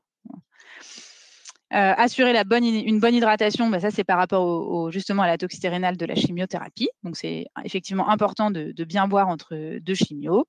Voir les mesures de soutien qui peuvent se mettre en place, soutien psychologique, père aidance d'une façon ou d'une autre. Pas hésiter aussi à parler des mesures complémentaires ou même des médecines complémentaires vers lesquelles on peut avoir envie de se tourner. Ça vaut le coup juste de vérifier est-ce que ça pose un problème ou pas avec le traitement. Dans un certain nombre de cas, ça pose pas de problème. Et du coup, tout le monde est je pense, plus à l'aise si on a pu en parler ensemble. Si on a un doute, en fait, c'est vrai qu'on va répondre parfois en se basant sur le principe de précaution, c'est-à-dire qu'à partir du moment où on identifie qu'il y a peut-être un risque, on va dire prudence. Après les traitements, on en a déjà parlé un petit peu, mais c'est vrai qu'après les traitements de radiothérapie et de chimiothérapie aussi, il y a ces problématiques d'insuffisance ovarienne, de ménopause, parfois précoce en fonction de l'âge de survenue du cancer et des traitements qui vont s'accompagner de symptômes qui sont variables d'une personne à l'autre avec potentiellement des bouffées de chaleur, des douleurs articulaires, la sécheresse muqueuse, les symptômes génitaux urinaires. Et puis dans ce qu'on ne ressent pas, mais qu'il faut surveiller quand même en parallèle, c'est le risque d'ostéoporose, de modifications métaboliques avec les dyslipidémies, le cholestérol, et l'impact cardiovasculaire. Du coup, en face, il y a quand même des moyens d'action qui peuvent être médicamenteux. Donc, dans certains cas, on va discuter justement des traitements hormonaux substitutifs, en particulier si on a beaucoup avancé l'âge de la ménopause. Il y a d'autres modalités de traitement pour les bouffées de chaleur, notamment des traitements de la famille qui sont de la famille des antidépresseurs qui peuvent fonctionner. Et puis d'autres classes de molécules qui arrivent. Il y a aussi des mesures non médicamenteuses, comme l'hypnose, comme l'acupuncture, qui peuvent apporter un bénéfice. Il y a les soins locaux, on a parlé déjà un petit peu des crèmes tout à l'heure. La kiné pour les symptômes génitaux urinaires, l'activité physique, l'alimentation, etc. Ça, je vous ai dit qu'on pouvait le mettre à toutes les sauces. Après les traitements aussi, on a dit, et je vais passer rapidement dessus, du coup, il y a l'impact sur la sexualité avec les dyspareunies, les douleurs pendant les rapports, qui peuvent être favorisées aussi par la sécheresse vaginale, justement, des modifications de type sténose, synéchie, ou même un impact plutôt sur la libido, sur le désir. Et ça, on a parlé donc des soins locaux et des dilatateurs, et puis on a parlé aussi des consultations dédiées à la sexualité qui se mettent en place de plus en plus pour qu'il y ait aussi un espace dédié pour aborder et accompagner ces questions. La question de la fertilité, souvent, on l'a abordée plutôt au début des traitements. Mais ça reste évidemment un enjeu, a fortiori si c'est un cancer qui survient à un âge où les projets parentaux n'étaient pas réalisés. Et puis là, je vous ai remis cette petite info-là, un peu débordée, pour dire que après les traitements, on a le droit à une prise en charge de soins de support de l'après-cancer qui permettent, et c'est vrai partout, et qui permettent d'accéder justement à ce qui a été défini un peu dans le panier de soins de support. Donc là, c'est des consultations qu'on répartit en fonction de nos besoins, soit sur un bilan et des consultations auprès d'une diététicienne, soit pareil, bilan et consultation auprès d'une psychologue, soit auprès d'un enseignant d'activité physique adaptée. Et l'objectif, c'est que justement chacun puisse accéder à ces soins de support dans ce temps de l'après-cancer pour un petit peu cette remise en forme après les traitements et cet accompagnement après les traitements. Et puis, bien sûr, il y aura les questions aussi qui sont dédiées à la surveillance. C'est-à-dire qu'on va se revoir, on va avoir l'occasion de reparler de tout ça et il va y avoir des examens aussi pour le suivi du cancer. Donc, comme message clé, je voulais redire que l'objectif de tout ça, c'est que c'est quand même des traitements contraignants. Ça, c'est vrai. Mais qui sont relativement limité dans le temps quand même si avec l'immunothérapie, ça va être un petit peu plus long. C'est un traitement qu'on va associer un peu plus longtemps. Mais que l'objectif, c'est la guérison. Donc ça, c'est important de le garder en tête. Qu'on va donc être accompagné dans une prise en charge pluridisciplinaire, qui a plein d'intervenants et que si on ne les a pas tous rencontrés, on n'en a pas toujours besoin, il ne faut pas hésiter à redire qu'il y a peut-être autre chose qui pourrait améliorer notre parcours. Et que cet accompagnement, il y a des choses qui peuvent se mettre en place pendant le traitement. Parfois, il y a des choses aussi, c'était pas le moment pour nous et c'est pas grave. On a entendu que ça existe, qu'il y a cette ressource et rien n'empêchera d'aller la remobiliser au moment où nous, on ressent qu'on en a besoin ou en tout cas qu'on est prêt et que c'est le bon moment. Donc, il y a aussi tout un tas de choses qui peuvent nous accompagner après les traitements. Voilà pour moi. Merci beaucoup, docteur Bellesœur. Alors, c'était très clair. On a eu peu de questions. On a une question de Séverine et je pense que c'est en rapport avec la curithérapie. Ça n'est pas spécifié, mais qui demande combien de temps est-ce que le corps reste radioactif et combien de temps voilà. Alors, en fait, les précautions, on les prend vraiment juste pendant que le traitement il est réalisé. À ce moment-là, on est dans une chambre où pendant que la radiothérapie est délivrée, c'est des pulses, c'est-à-dire que c'est des petits temps brefs, mais répétés. Là, effectivement, il y a personne qui rentre, mais on peut être en contact avec les soignants. On peut leur parler quand même s'ils ne sont pas juste à côté de nous. Mais après, quand on ressort de l'hôpital, il n'y a plus de risque. Je pense qu'on a aussi assez souvent cette question avec les examens de médecine nucléaire, etc. Voilà, très, très rapidement, il n'y a plus aucun risque pour l'entourage. Très bien. On va accueillir. Merci beaucoup. Voilà, on accueille Caroline qui a pu nous écouter, qui nous rejoint après sa grande journée de travail et qui va nous apporter un témoignage de son parcours et peut-être aussi vous poser des questions à vous. Et si vous avez encore d'autres questions, vous pouvez les mettre dans le chat. Donc, Caroline, merci de nous rejoindre parce que je crois que c'est aussi très important d'avoir cet éclairage. Voilà, donc si tu veux nous dire un peu déjà quand tu as été soignée, comment tu as découvert cette maladie, comment ça a été diagnostiqué, et puis ton parcours, comment ça va aujourd'hui. Très bien. Donc moi c'est Caroline, j'ai 35 ans aujourd'hui, j'habite en Auvergne. Donc j'ai été diagnostiquée d'un cancer du col de l'utérus au stade le plus avancé. J'avais 30 ans, c'était en 2020. Je n'étais pas vaccinée. Avec échange avec ma mère, pourtant on est 3 filles, elle n'avait pas été informée justement de ces vaccins à l'époque. Et j'ai découvert en fait les symptômes suite à des saignements vaginaux, donc qui sont apparus assez soudainement et notamment après les rapports sexuels. Donc, étant donné que j'étais sous hormones, sous pilule depuis mes 16 ans, pour moi, des saignements hors règle, il y avait quand même quelque chose d'anormal. Donc, j'ai pris directement contact avec ma gynécologue qui donc a fait des examens, a regardé et n'a rien vu de suite. Sachant que j'avais été la consulter 6 mois plus tôt et il n'y avait rien, en tout cas, elle n'avait rien remarqué. Les saignements continuant, devenant de plus en plus hémorragiques, j'ai consulté à nouveau. La gynécologue s'est dit on va quand même faire une biopsie du col. Donc, elle a fait une biopsie du col. Étant donné que c'était donc en 2020 avec le Covid, les résultats ont mis du temps à arriver. Et là, comme dans les films, un petit peu l'annonce fatidique, coup de téléphone, vous devez venir de suite. J'ai tout lâché, j'étais au boulot à Marseille et voilà, l'annonce du cancer. Donc, à partir de là, eh bien, c'est parti. Hein, le premier combat commence. Donc, pose du port à cathéter, séance de chimiothérapie, radiothérapie et pour terminer, curithérapie, qui pour moi était l'expérience la plus compliquée à vivre. J'ai pas voulu vraiment me renseigner sur la curithérapie, sur ce qu'était la curithérapie avant. Et je pense que c'est tant mieux parce que si j'avais su ce que c'était, j'y serais quand même allée, mais vraiment à reculons. Pas que là, j'y suis pas forcément allée non plus très heureuse, mais en tout cas, je n'avais pas vraiment d'informations sur le process. Et par contre, voilà, c'est quelque chose qui m'a marqué psychologiquement et physiquement. Vraiment mais je sais que c'était un traitement qui était très efficace également. Et voilà, je ne regrette pas du tout, mais en tout cas, c'était très compliqué car c'est très intrusif comme traitement. Voilà, et donc à la fin donc, de ces, on va dire, ça a été assez court, de ces 5 mois de traitement, l'annonce de la rémission. Et là, deuxième combat, l'après-cancer.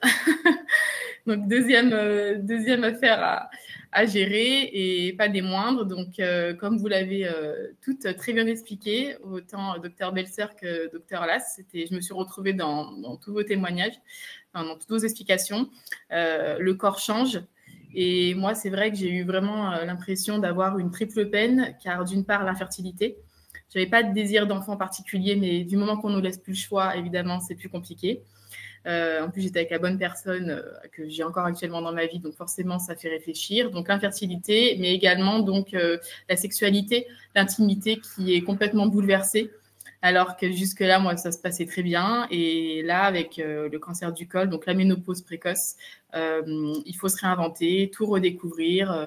Et donc, voilà, le corps change. Et moi, j'ai eu beaucoup de mal à trouver des professionnels pour m'aiguiller. Je ne sais pas vraiment pourquoi, parce que je suis à l'aise avec ce sujet, avec la sexualité. De base, c'est quelque chose dont voilà, que j'ai aucun problème avec ça. Mais en tout cas, j'ai ressenti de la réticence de la part des professionnels que j'ai rencontrés, toujours aujourd'hui. Donc, ils sont tous très, très bons dans leur domaine. Enfin, voilà, ça a été... Même au niveau humain, il n'y a aucun problème. Mais c'est vrai que sur ce sujet de la sexualité, de l'intimité, j'ai quand même encore beaucoup de questions, même 5 ans après. Et c'est compliqué. On sent quand même qu'il y a un tabou sexualité, intimité féminine. On sent quand même que toute cette sphère, elle est quand même encore assez... voilà, il y a un gros tabou là, tout autour. Et que vous dire d'autre? Aujourd'hui, ça va mieux, bien sûr, heureusement. Mais c'est encore compliqué. Il y a ce poids. On a j'ai un peu ce cancer comme un fardeau. Et puis, voilà, j'ai 35 ans, donc forcément, les gens autour de moi ont des enfants. Et puis, même au niveau de l'intimité, la sexualité, il y a la culpabilité des fois, même si en soi, je ne pouvais pas faire grand-chose. Enfin, en plus, pour le coup, j'étais parfaitement suivie, mais voilà, on culpabilise pour ses proches, pour son conjoint. Enfin, je parle pour moi personnellement, mais il y a ce poids-là. Et puis, il y a forcément l'impression quand même d'avoir perdu voilà, la maîtrise de son corps, de sa sexualité. Et je pense que c'est quelque chose vraiment ça qui me pose problème, car j'ai testé énormément de choses. Je me suis assez ruinée dans beaucoup de traitements. Par contre, j'ai appris, en effet, donc le docteur Lass parlait de laser, je crois. Alors moi, dans mon cas, on ne l'avait pas, mais je vous parle de ça il y a quelques années, on ne l'avait pas particulièrement recommandé. Mais je sais que ça évolue et justement, je suis à la recherche d'informations, mais voilà, je sais que c'est un peu en cours et que pour des patientes qui ont été touchées par un cancer du col, ils prennent beaucoup de précautions. Mais j'ai hâte, j'espère que dans les années à venir, ça va pouvoir s'améliorer. Voilà, en gros. Merci beaucoup, Caroline, pour ce témoignage. J'en profite pour dire que dans les petits liens que j'ai mis, il y a une nouvelle ressource qui est sortie très récemment, qui s'appelle « Renouer avec soi après un cancer gynéco ou pelvien ». Ça s'appelle Sancelia. C'est un travail qui a été fait avec des patientes cancer gynéco et 2 équipes donc onco-sexo au moins 2 centres. Et c'est une ressource qui a vraiment été pensée pour ces situations. Donc, n'hésitez pas à la parcourir, à voir si ça peut apporter des éléments de réponse, de partage d'expérience. Et effectivement, ça bouge. Hein. J'ai mis aussi le replay d'une webconférence qu'on a faite avec Oriane il y a 2 ans maintenant sur l'impact sur la sexualité des traitements des cancers gynéco. Et je pense qu'on va en septembre certainement refaire un petit peu une mise à jour parce que par exemple à l'époque c'était encore très exploratoire et c'est vrai que vous avez besoin de savoir si aujourd'hui ça c'est recommandé, ça c'est pas recommandé. Et puis il y a la question de la prise en charge, tu le disais, sur ces points-là. Est-ce que toi, tu peux nous parler des soins de support? Le docteur Belser a montré combien maintenant aujourd'hui il y a vraiment des équipes, des parcours qui commencent à se structurer et tant mieux en gynécologie pour vous aider à arrêter de fumer ou à bouger, etc. Est-ce que toi, dans ton parcours, on t'a parlé des soins de support? Alors, on en a parlé, mais dans ma malchance, c'était pendant le Covid. Donc, il n'y avait pas grand-chose d'organisé en présentiel, mais j'ai vraiment testé tout ce que... J'étais à Marseille, donc dans l'hôpital de la Timone, qui est un gros hôpital. J'ai vraiment pu essayer, en tout cas, de tester tout ce que je pouvais tester en distanciel, donc art-thérapie, sophrologie, même des petits moments de soins en distanciel, c'est compliqué, mais voilà, avec une esthéticienne de l'autre côté de la caméra. La Ligue contre le cancer qui avait créé quelque chose à Marseille aussi, une très belle maison, un espace incroyable où j'ai pu bénéficier de soins esthétiques, de séances de sport, de coaching, de cours de cuisine. Donc voilà, j'ai vraiment essayé en tout cas d'être au tout début, non, je voulais pas entendre parler de soins de support, je voulais pas partager mon témoignage avec d'autres patientes parce que j'avais peur que ça me mine. Donc, j'ai attendu la rémission et à partir de là, j'ai testé tout ce qu'on pouvait me proposer et c'était très bénéfique. J'ai rencontré des gens superbes et des bénévoles au top. Et le réseau aussi, Patient en réseau, où j'ai rencontré pas mal de monde et on a échangé. J'ai pu être rassurée, parfois des conseils justement sur des petits tips, des petits conseils sur la sexualité, l'intimité.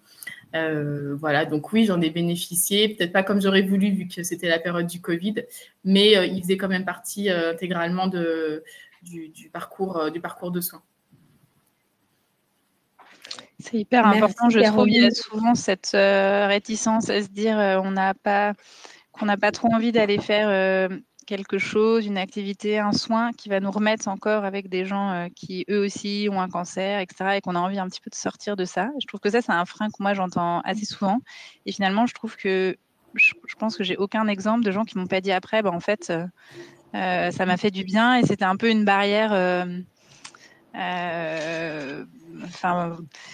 C'est bête qui me vient, mais voilà, que j'avais d'emblée et qui était pas forcément rationnel, quoi. Et en fait, finalement, de l'avoir passé, ça apporte beaucoup de choses. Donc parfois, je pense qu'il faut réussir à se dire ça. Notre esprit nous envoie des petits pièges comme ça, des choses qu'il veut pas nous faire faire, alors qu'en fait, peut-être ça va nous faire du bien et il faut essayer. Après, ce qui manque, je pense, c'est des ressources où on aurait accès un petit peu à la carte, à tout ce qui existe. Il faut reconnaître qu'il y a plein de choses qui existent et ça, c'est quand même super. Oui, la Ligue, là, par justement les DAC et sur le territoire, il y a des choses qui se structurent. Tout ne fonctionne pas parfaitement. Parfois, il y a des choses aussi qui se construisent puis qui disparaissent et d'autres qui émergent. Donc, il y a un petit effort pour tester, mais je pense qu'il y a plein de fois où ça apporte quelque chose de positif dans l'accompagnement. D'où l'intérêt aussi des associations en termes de pair aidance que vous avez évoqué là quand on se retrouve autour d'une activité, mais aussi pour savoir où trouver parfois. Je sais que dans mon réseau cancer gynéco et plus largement dans Patient réseau, il y a des annuaires où on peut trouver certaines activités soins oncologiques de support. Donc ça, c'est très, très important. Caroline, merci beaucoup pour ce témoignage à la fois fort et plein d'espoir. On a une question, docteur Lass, par rapport justement au témoignage de Caroline, parce que vous nous avez montré un beau schéma avec l'évolution. J'ai vu la question. Je l'ai vu, je suis contente qu'on pose la question. Déjà, oui, vraiment, je vous remercie. Votre témoignage est assez fabuleux. Déjà parce que vous représentez exactement la femme jeune qui a été en plein vol, foudroyée par cette chose-là. Je me permets juste, avant de répondre à la question, de répondre, parce que je ne sais pas si vous étiez arrivé quand j'en ai parlé, mais je pense qu'effectivement, c'est pas vraiment un tabou, je pense, de la part des professionnels. C'est plutôt parce qu'en fait, ils n'ont pas de solution et que c'est très difficile d'ouvrir un sujet pour lequel on dit comment ça va la sexualité, et on vous répond c'est l'enfer, et vous répondez OK. Et donc sinon, voilà, enfin, voyez, donc je pense que c'est vraiment un manque de moyens, mais qu'on commence à avoir des choses. Et le laser, je vous rejoins tout à fait. Pour l'instant, c'est prometteur, mais les gens ont peur du cancer. De toute façon, on demande des certificats pour tout, même pour aller au spa, parce que on a eu un cancer. Donc, mais voilà, il y a des choses qui arrivent et qui vont émerger. La question qui posait, c'était que vous disiez, Caroline, que vous étiez suivie régulièrement, que vous aviez des frottis irréguliers et que pourtant on vous a trouvé un cancer qui, de ce que je déduis de votre parcours, n'est pas vraiment dans le thème de ce soir, puisqu'il était plutôt localement avancé, puisque vous avez eu de la radiothérapie, de la chimiothérapie, de la curithérapie, et donc probablement un cancer un tout petit peu plus avancé que ce dont on a parlé ce soir. Oui. Et vous allez très bien, et vraiment, ça marche très très bien la radiochimio, et vraiment, je suis très contente pour vous. Oui, merci. Et donc, non, ça va pas du tout contre ce que j'ai dit sur le développement du cancer du col. Le frottis, c'est très peu sensible comme examen. D'ailleurs, c'est pour ça que ça a été abandonné dans le dépistage du cancer du col, et que maintenant, avant, vous vous souvenez, on parlait de frottis, il fallait faire son frottis, nanana, et là, depuis le début, je vous ai quasiment pas parlé de frottis, je voulais pas beaucoup parler de test HPV. Et en 2020, c'était encore les anciennes recos, donc c'était les frottis. Et le frottis, c'est très peu sensible, c'est-à-dire que quand on vous dit qu'il n'y a rien, on se trompe dans un cas sur 2. D'accord ? Et c'était de ça que venaient les recommandations qui disaient qu'il fallait les faire un premier, puis un autre un an après, puis ensuite après tous les 3 ans. C'est-à-dire qu'on avait calculé que si le premier était négatif, il y avait 50% de chances qu'il soit planté, donc il fallait en refaire un l'année d'après pour être vraiment sûr qu'il ne soit pas planté. Et donc, quand les tumeurs sont un peu à l'intérieur du col, quand elles remontent un petit peu hautes, c'était peut-être votre cas, Caroline, ou et avec des frottis qui ont une sensibilité inhérente au fait qu'en fait, ça gratte des cellules et qu'on a peut-être gratté à côté, et on peut authentiquement passer à côté d'un cancer du col. Et voilà. Et après, voilà, je ne sais pas si vous étiez dans la situation où on vous a dit, en fait, on ne peut pas trop vous faire le frottis parce que vous saignez, donc on le fera la prochaine fois. Ah non, là, vous saignez encore, alors on ne peut pas vous le faire, on le fera la prochaine fois. Ah non, mais là non plus, voilà, etc., etc. Et le fameux cas où on se retrouve dans la situation que vous évoquez et où on a des patientes qui ont été trimballées, à qui on a dit qu'on pouvait ni faire un frottis ni examiner parce qu'en fait, elles saignaient. Alors qu'en fait, elles avaient authentiquement un cancer du col. Et d'ailleurs, je veux dire, un cancer du col traité par radiochimio, la plupart du temps, ça se voit. Donc, votre gynéco, 6 mois avant, elle ne l'avait pas vu. Et quand elle vous a vu la première fois, vous avez dit qu'elle ne l'avait pas vu non plus. Elle a fini par faire une biopsie quasiment à l'aveugle, j'ai l'impression. Oui, parce qu'elle pensait à un ectropion. Ou alors, elle pensait éventuellement à un fibrome. Et c'est vraiment quand les saignements n'arrêtaient pas qu'elle s'est dit, bon, elle avait fait une coloscopie. Hein. Une colposcopie. Colposcopie, pardon. Elle avait fait 2 colposcopies qui ressortaient toujours bonnes. Normal. Oui, c'était un endocol. C'était plutôt à l'intérieur de votre col. Oui, c'était à l'intérieur de col et il y avait 2 ganglions, mais ça ne pouvait pas voilà.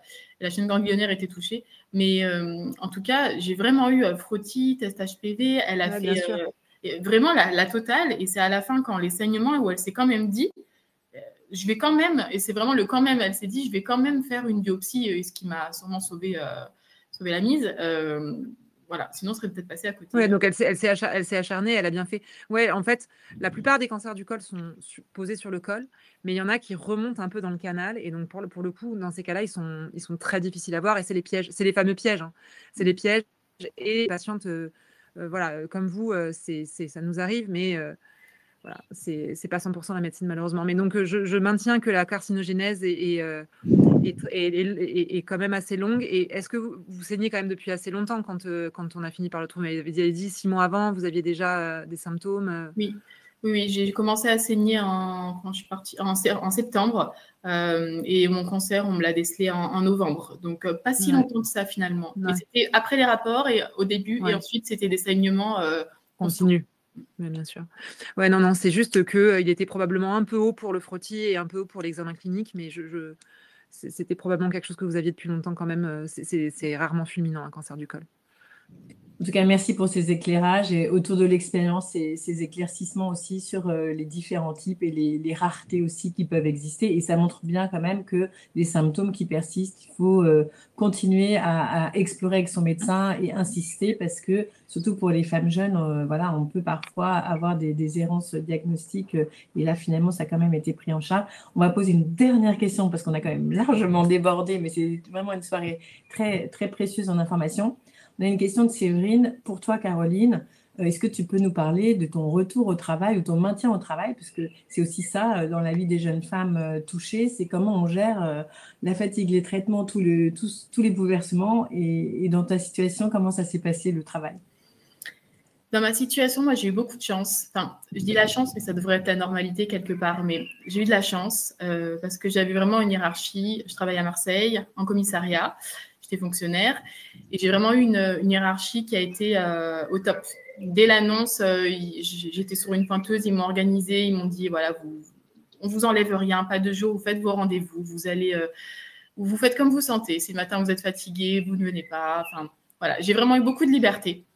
Pour me rendre à tous mes rendez-vous, d'une part. Ensuite, donc, je me suis arrêtée, bien sûr, lors des traitements. J'ai repris assez rapidement. Parce que pour moi, ça faisait partie de mon processus, on va dire, de guérison. Parce que ça se passait bien. Peut-être que j'aurais eu d'autres relations avec mes collègues, avec ma hiérarchie. J'aurais peut-être que j'aurais renouvelé mon arrêt maladie ou j'aurais trouvé autre chose. En tout cas, là, j'avais vraiment besoin de retrouver les gens aussi. Voilà, en plus, j'étais en pleine période de Covid, donc je ne voyais pas grand monde. Donc, j'avais besoin de retrouver les gens. Ça s'est fait en douceur. J'ai commencé par du télétravail. Le Covid a accéléré la mise en place de cette façon de travailler. Donc, j'ai commencé par du télétravail et ensuite, petit à petit, en présentiel, tout en conservant 2 jours de télétravail. Voilà. Mais la médecine de prévention était derrière. Et encore une fois, j'avais vraiment des collègues au top et une hiérarchie au top. Donc, ça a vraiment beaucoup aidé. Mais je l'ai fait en douceur et pour moi, c'était important de reprendre le travail. Vraiment. Merci beaucoup. Merci. Là aussi, beaucoup d'étapes et très encourageant. Merci pour ce partage, Caroline, et merci pour votre temps. Moi j'avais juste une question, docteur Lass. Vraiment, c'est moi vous avez parlé des tests HPV. Ils sont faits en routine quand on va chez le gynéco. Est-ce que on nous fait forcément un test HPV? Comment ça se passe? Et si on n'a pas de gynéco et qu'on va chez une sage-femme, est-ce qu'elle fait aussi ce test HPV? Oui, c'est les recos actuellement et même ils sont en train de développer les autotests HPV pour les patientes qui ont une réticence, donc soit qui sont loin d'un gynéco, soit qui ont une réticence à se faire examiner, parce qu'en pratique on peut, alors là je vous ai montré la petite brosse dans le col, mais on peut aussi se faire un simple écouvillon vaginal et ça a été montré et c'est même dans les recos. Voilà. Après par contre il faut prescrire les tests. C'est un peu compliqué. Alors moi, j'en prescris pas parce que je fais pas du tout de dépistage. Moi, je les traite pour le coup. Mais mes collègues et amis gynéco qui sont installés en ville, elles m'ont dit que les autotests étaient un petit peu compliqués à gérer. Donc pour l'instant, ça n'a pas encore trop trouvé sa place. Mais en pratique, oui, c'est rentré dans les mœurs, c'est dans toutes les recos, c'est remboursé. Et on est censé, après 30 ans, en tout cas, vous faire que des tests HPV. Et les sages-femmes aussi, bien sûr. Bon, super. Donc, après 30 ans, test HPV. Avant, on n'oublie pas de vacciner garçons et filles. Garçons et filles. Voilà. Et vous vouliez dire quelque chose, docteur Lass? Non, pas du tout. Je voulais dire vacciner tout le monde. Voilà, c'est vaccinant le témoignage tout le monde, de Caroline. Voilà, ça devrait nous aider à faire passer ça. Votre témoignage. J'essaye d'en parler à tout le monde, mes amis qui ont des enfants, mais c'est pas gagné. Ouais, c'est dur, hein, mais vraiment, je le vois aussi. Et voilà. Mais c'est pour ça que, en fait, les patientes, les associations de patients, on vient aussi relais d'informations sur ces messages de prévention, de vaccination. On voit qu'il y a eu plein de questions aussi sur HPV, col, mais aussi les autres organes qui sont potentiellement touchés. Donc, il y a besoin d'informer plus largement, etc. Ouais. Je disais, je suis contente d'avoir parlé d'HPV finalement, même si ce n'était pas tout à fait le thème. Bien sûr. Et juste parce qu'il est 30, il faut absolument qu'on vous laisse parce que vous êtes fatigué, il fait chaud, vous soignez plein de patientes. Et puis Caroline, elle a bossé toute la journée, elle est sur son vélo pour revenir nous retrouver. Sur mon réseau Cancer Gynéco et sur nos réseaux, là, pour cet été, on fait régulièrement des challenges ou des jeux avec Kipling. Donc, vous savez, c'est des jeux de marche.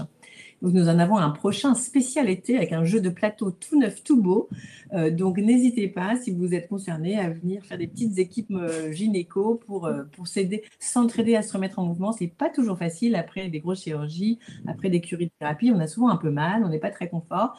Donc, voilà, faire des petites équipes, se remettre en mouvement ensemble, ça aide, puis ça fait des bons moments. Donc, n'hésitez pas à participer. Voilà. Et on vous retrouve, bien sûr, avec Oriane. Je vais te présenter On se retrouvera à la rentrée pour la gynéco, mais on a bientôt une autre conférence en CENI. Voilà, le 8 juillet sur les cancers du sein, HER2, quel que soit Ah bah, je trouve plus tous les cancers. Tous les cancers. Tous les stades. Là pour voir un peu comment tout est bouleversé par les innovations. Voilà. Je vous souhaite à toutes et tous une excellente soirée. Bonne soirée, merci pour tout. Au revoir. Bonne soirée. Bonne soirée.